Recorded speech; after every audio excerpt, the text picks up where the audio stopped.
Okay, good morning. We are from Everett STEM Academy. My name is Julie Mason, and this is Winnie Ho with me as we present our Changing Our Learning approach. So our story began in March 2020 with the return to in-person learning. Although we had very few students return, we did have the most students returning in third grade. After 18 months of remote learning, we observed our learners struggling with critical thinking skills, motivation and stamina to attack challenges, and taking ownership of their learning. Our students were very reliant on teacher prompting and scaffolding upon their return. So that led us to some things that we noticed and wondered. How did remote learning change or impact our present learners?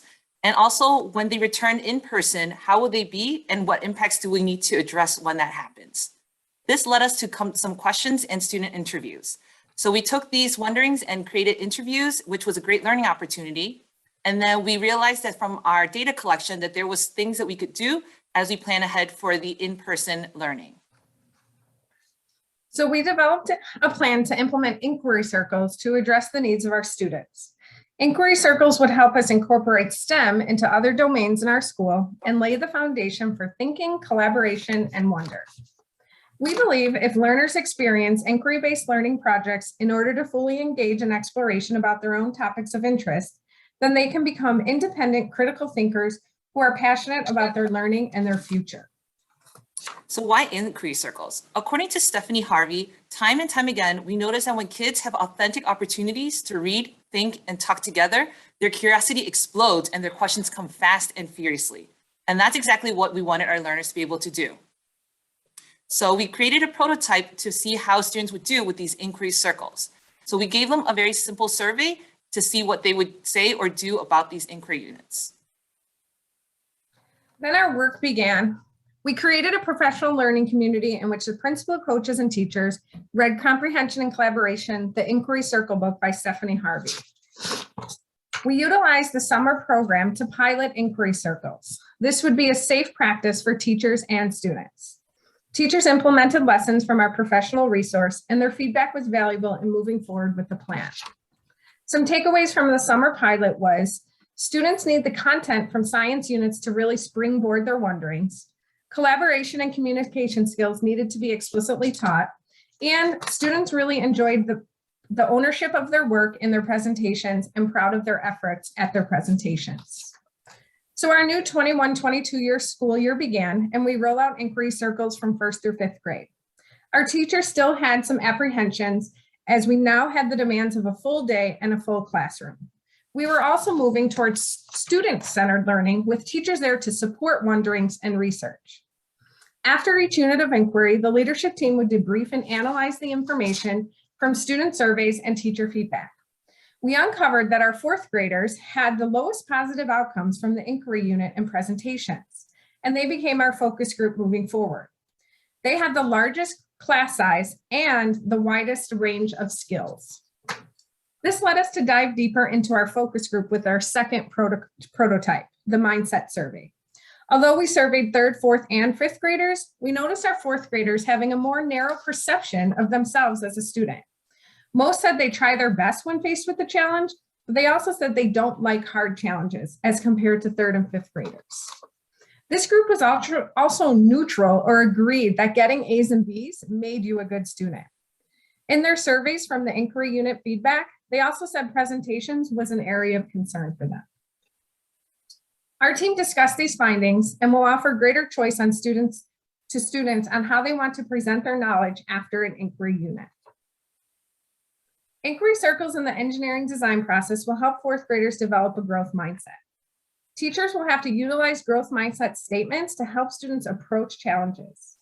Inquiry circles will help students overcome obstacles and persevere through tasks moving forward. So how might we teach more than success? One thing we want to teach students is to take ownership of their learning as it impacts their future. We want to also develop their questioning skills that are applicable to real-world situations. And lastly, we want to instill that growth mindset when they're faced with difficult and seemingly impossible challenges in life. But most importantly, we want to talk about that it's a process rather than the product that we're trying to achieve. So we want to take the investment from the funds and do several things. So we use these funds in many different ways. The first is we really want to incorporate professional development for our staff to increase their knowledge of inquiry-based learning and science standards. The next, we want to use the funds to purchase many different materials for our inquiry circles, such as level text, so all students can access research, presentation and creation of models and prototypes and hands-on materials for our learners.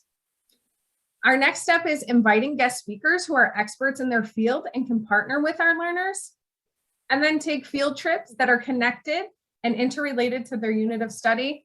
And finally, fund short-term programs to help our students align with their student interests.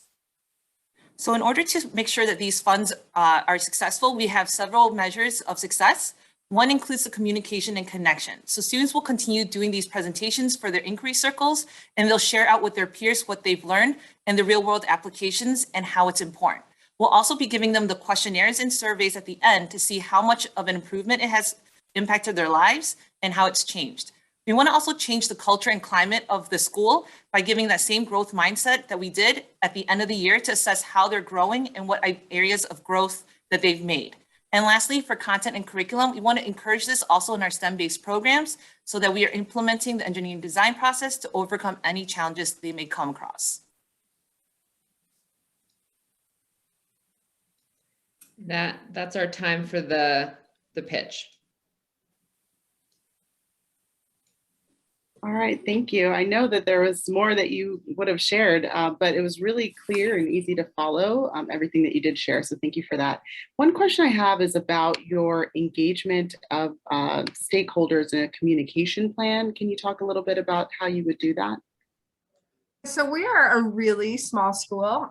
So actually all of our teachers are part of our stakeholders. So we're a pre-K to 5 school, but we have one grade of each classroom. So all of our teachers are our stakeholders and we're a part of this team. So when I was talking about the debriefing and analyzing, that was like after school, we would have our science meetings, we would bring our surveys, our data, and go over the information in small groups and then kind of make, see where the trends lied between the results and then make a plan moving forward. So Winnie and I were just talking about this. Everybody's a stakeholder in our school. It's not just a team. It's pretty much our whole school is our team because we're that small. Thank you. Great, yes, very clear presentation. I really enjoyed the flow of it. Could you describe a little bit of what like success looks like in this pilot? It was really clear how you'd use the fund, but what does the success of those funds look like? So one thing that we've kind of moved into is now presentation. So based off the inquiry feedback, we know that kids really enjoy the research, the collaborative component, but now the presentation is a point where they're not feeling as confident.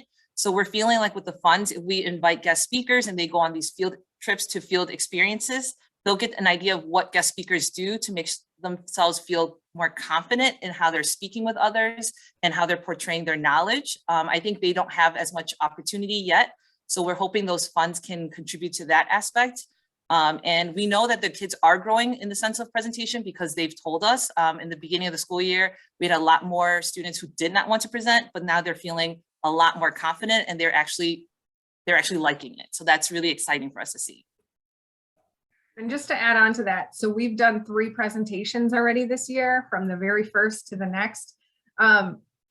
We've seen students more like reading off of their boards or whatever they were presenting to moving towards more of a prototype and showing how something works to more kind of explaining and understanding what they learned and then sharing it with others instead of just like reading to the group. They're more demonstrating or showing their prototype. We had a student do like a water filtration system and built theirs. So we can see how their knowledge is increasing of the content, but also their presentation skills increasing as well. We have time for one more question.